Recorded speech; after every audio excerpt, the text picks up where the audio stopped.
Dear friends, तो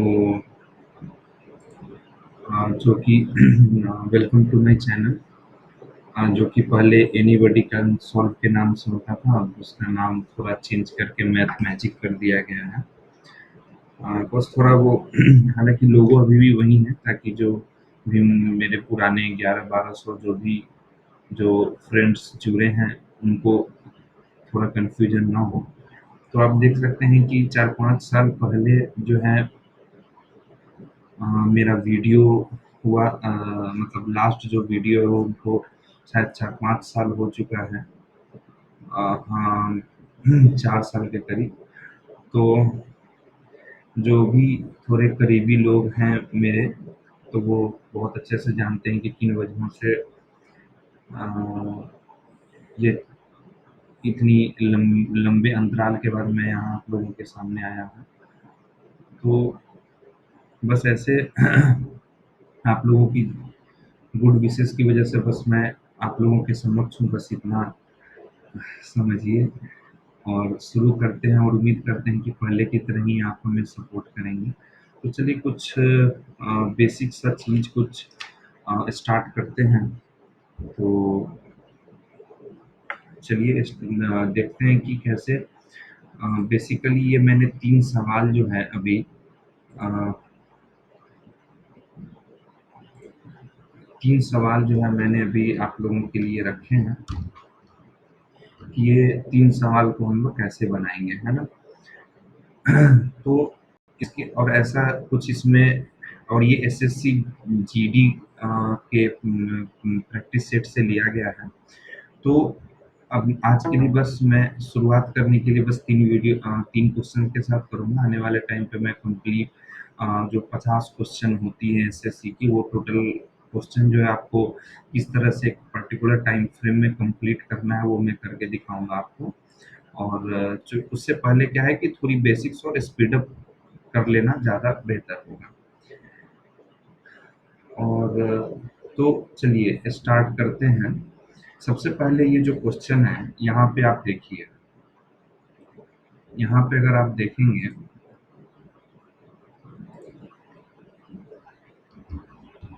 यहाँ पे आप देखेंगे कि ये जो क्वेश्चन पूछा जा रहा है ये 5 से स्टार्ट हो रहा है।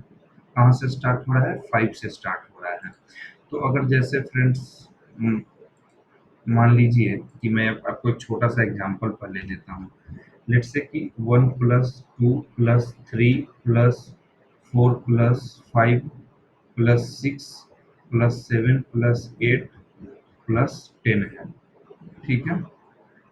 तो अगर मान लीजिए आप कि और यहाँ से क्या 5 से 10 तक का सम आपको पूछ रहा है, और ये संख्या ज़्यादा भी हो सकता है। लेकिन जब भी हम लोग फॉर्मूला पढ़ते हैं कि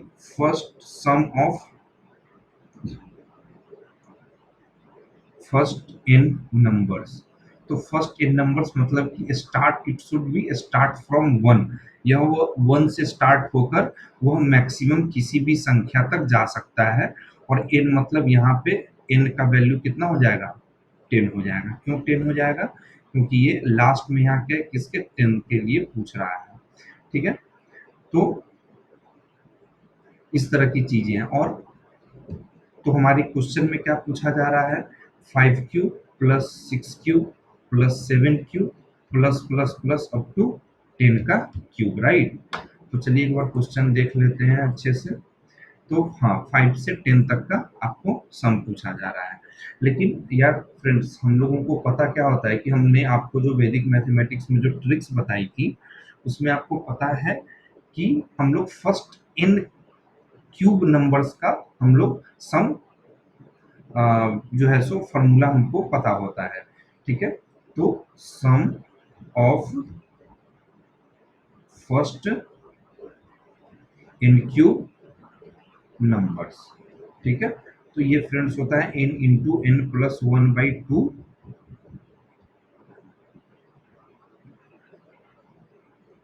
का स्क्वायर। बहुत सिंपल सा चीज है, तो आपको इसको ध्यान रखना है ना? तो चलिए आ जाते हैं हम लोग क्वेश्चन पे, है ना? भाई देखो, तो यहाँ पे किसका दिया हुआ है? 5 से 10 तक का निकालना है। तो हम लोग ऐसा नहीं कर सकते हैं कि 1 से 10 तक का जो भी क्यूब है, इसके सम में से सम ऑफ 1 से 10 के क्यूब में से अगर हम सम ऑफ 1 टू 5 का क्यूब अगर घटा दें, इसको 2 लिख लीजिए, ज़्यादा ईज़ी होगा। तो 1 टू 10 के क्यूब में से अगर हम 1 टू 5 का क्यूब घटा दें तो आंसर आ जाएगा। तो बस इसी चीज़ को सोच में रखते हुए हम लोगों को जल्दी से जल्दी जो है सो आंसर ले लेना है। ठीक है? चलिए थोड़ा-सा कलर चेंज कर लिया जाए, है ना? तो चलिए देखते हैं फ्रेंड्स, ये क्या आ जाता है। ठीक है? तो 1 से 10 तक का क्या निकालेंगे? तो 1 से 10 तक में n का वैल्यू क्या हो जाएगा? 10 हो जाएगा। अभी बताएँ जो लास्ट नंबर है वही हमारी n की वैल्यू होती है। तो यहाँ क्या हो जाएगा? 10 इंटू 10 प्लस 1 डिवाइडेड बाई 2 का स्क्वायर, राइट? माइनस यहाँ पे n की वैल्यू क्या हो जाएगी? इस केस में n की वैल्यू क्या है? 5। इस केस में n की वैल्यू क्या है? 10। तो यहाँ देखो 5 सॉरी यहाँ पे क्या होगा? 1 से 4 तक का ही घटाएंगे ना, क्योंकि 5 तो लेना ही है, तो सिर्फ 1 से 4 तक का ही घटाएंगे। ठीक है? तो क्या हो जाएगा यहाँ पे? n की वैल्यू क्या हो जाएगी? यहाँ 4 हो जाएगी, राइट? तो क्या हो जाएगा? 4 इंटू 4 प्लस 1 डिवाइडेड बाई 2 का स्क्वायर। ठीक है? तो माफ कीजिएगा दोस्तों, बिकॉज 1 से 4 ही होगा, 5 नहीं लेंगे क्योंकि 5 तो यहाँ निकालना ही है। ठीक है? तो हो गया, और इसको जल्दी जल्दी सॉल्व कर लेंगे। तो सॉल्व भाई जल्दी जल्दी करना है। 10 इंटू 11 बाई 2 का स्क्वायर माइनस 4 इंटू 5 बाई 2 का स्क्वायर। ठीक है? जल्दी से यहाँ काट दो। 11 5 जा 55 का स्क्वायर माइनस 2 2 जा 4 5 2 जा 10 का स्क्वायर, राइट? तो अब देखो 55 का स्क्वायर ये है। तो यहाँ पे देखो यार, जो सॉल्व करना है वो हमेशा ट्रिक से ही करना है, क्योंकि एग्जाम में समय नहीं है कि 55 गुना 55 करते बैठेंगे, है ना? तो इसके लिए क्या है कि बहुत सारी यूट्यूब में वीडियोज हैं, मैंने भी डाली हुई हैं वैदिक मैथमेटिक्स करके, जिसमें बस सिलेक्टेड फॉर्मूला और जो ट्रिक्स है वो मैंने बताने की कोशिश की है, जो कि एग्जाम्स में ज़्यादातर पूछा जाता है। तो 5 के केस में कैसे करते हैं भाई? देखो 5 का स्क्वायर लिख लो और इधर जो भी संख्या बचा है उसको 1 से अधिक करके उसको मल्टीप्लाई कर दो। तो 5 और 5 इंटू 5 प्लस 1 क्या हो जाएगा? 30। तो 3025 माइनस 100। तो आंसर क्या हो जाएगा? जल्दी बता दो। 2925। तो हमारा इमीडिएटली आंसर क्या हो जाएगा यहाँ आपका? D, right? चलो, तो जल्दी जल्दी ऐसे करके सवालों को हम लोग बनाएंगे। और मैं दोस्तों ऑलरेडी ये सारी की सारी जो चीजें हैं मैं आपको इंडिया बिक्स से करवा चुका हूँ। आप जरूर उसका वीडियो देखें, वो बहुत सिलेक्टेड और टू द पॉइंट क्वेश्चन पूछता है, जाकि हमारी एसएससी एटलीस्ट जीडी और जितने भी ग्रुप सी के एग्जामिनेशंस हैं, रेलवेज हो गए, तो उनमें बहुत अच्छे से वो आप लोग उसकी सवालें जो है सो मैनेज हो जाती हैं। बट जब हम लोग बात करेंगे सीजीएल जैसे एग्जाम्स की, तो उसमें थोड़ा जो है क्वेश्चन का लेवल मॉडरेट लेवल का होता है, तो उस पे हम लोगों को थोड़ा और जो है बेसिक्स उस पे क्लियर करके रखना पड़ेगा। ठीक है? और फास्ट कैलकुलेशंस भी सीखनी होंगी, और एडवांस मैथ्स ये सब भी अच्छे से जानना होगा। बट ग्रुप सी और सीजीएल से जो नीचे की लेवल्स के एग्जाम है उनके लिए इंडिया बिक्स की जो सॉल्यूशन है वो आप जरूर बनाएं। ठीक है? चलिए, तो दूसरा क्वेश्चन पढ़ते हैं कि यदि कोई एक साइकिल 1400 में बेचता है और 15% हानि पे बेच देता है तो साइकिल का विक्रय मूल्य बताइए। एकदम टू द पॉइंट फार्मूला वाला क्वेश्चन है, तो इसको जल्द से जल्द सॉल्व कर लेंगे। आपको पता है देखो विक्रय मूल्य बराबर क्या होता है? विक्रय मूल्य बराबर क्या होता है? क्रय मूल्य गुने 1 प्लस प्रतिशत लाभ। अगर लाभ दिया रहे तो प्रतिशत लाभ, और हानि है तो माइनस प्रतिशत हानि बाई 100। देखो यार, सबसे बड़ा बात है कि फॉर्मूला कैसे ध्यान में रखना है। आपको जब भी आप सामान खरीदते हैं तो जब भी आप सामान खरीदते हैं दोस्तों, तो जो भी लाभ या हानि होता है उस पे किस पे डिसाइड करते हैं? जितना पे आपने खरीदा है, इसलिए जो भी कैलकुलेशंस मिलनी इसमें की जाती हैं, वो बेस जो उसका प्राइस है, वो क्रैमुल के हिसाब से ही लाभ, हानि या प्रतिशत लाभ, हानि या जो भी प्रॉफिट लॉस है उसको निकाला जाता है। और विक्रयमूल को दोस्तों क्या हम लोग बोलते हैं? Selling price, right? और इसको क्या बोलते हैं? कॉस्ट प्राइस, है ना? और 1 माइनस परसेंटेज एल बाई 100। ठीक है, तो थोड़ा थोड़ा इंग्लिश भी पढ़ना है ना? थोड़ा थोड़ा इंग्लिश के बारे में भी जानकारी लेना है जो हिंदी मीडियम वाले स्टूडेंट्स हैं। ठीक है, तो सेलिंग प्राइस क्या हो जाएगा भाई? बताओ, 1400 इंटू 1 माइनस 15/100। क्विकली करना है। 1400 इंटू 85/100। ठीक है, 14 × 75 के जीरो, 14 100, 12 7 119।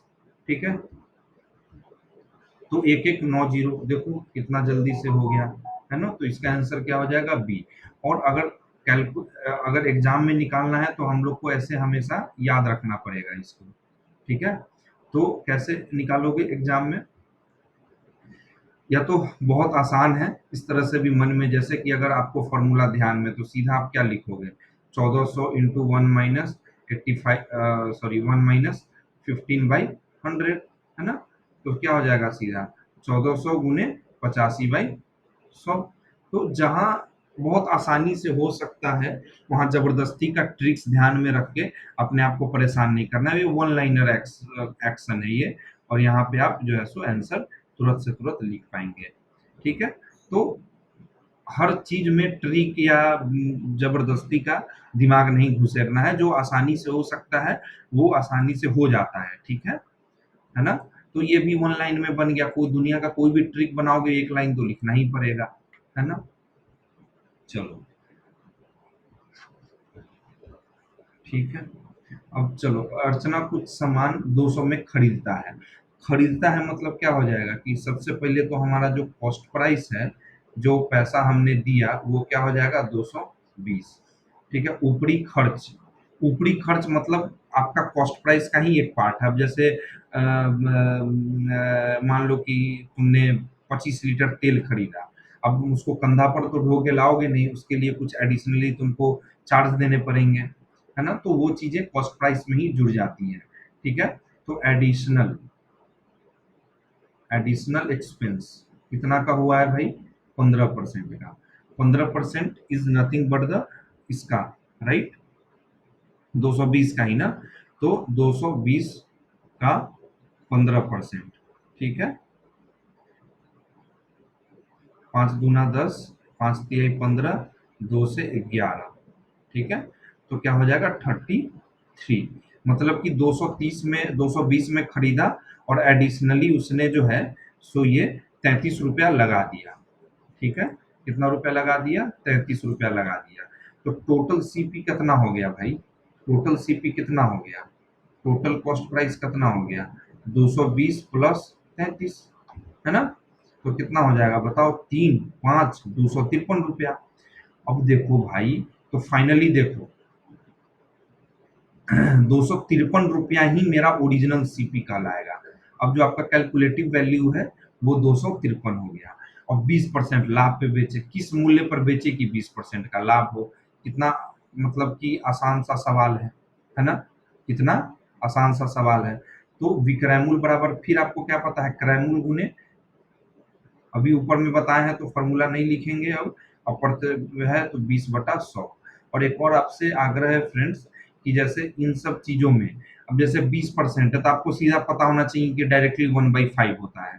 तो 20/100 लिख के भी समय बर्बाद नहीं करना है। जितना समय होगा उतना बचेगा। तो ये लाइन हम लोग स्किप कर सकते थे, ठीक है ना? ये वाला जो लाइन है इसको हम लोग स्किप कर सकते थे।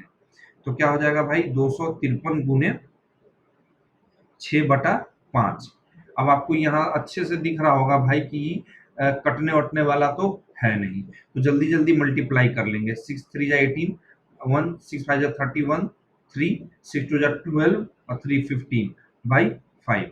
ठीक है, तो अब इसको सॉल्व कैसे करोगे? तो जल्दी-जल्दी ये भी सॉल्व हो ही जाएगा। इसमें एक और प्रोसेस है कि ऊपर नीचे 2 से मल्टीप्लाई कर दो, तो नीचे बेस 10 हो जाएगा और आंसर हो जाएगा। बट उससे भी जल्दी 5 3 जा 15, 1 5 2 जा 10, 1 5 3 जा 15 और 5 3 जा 6,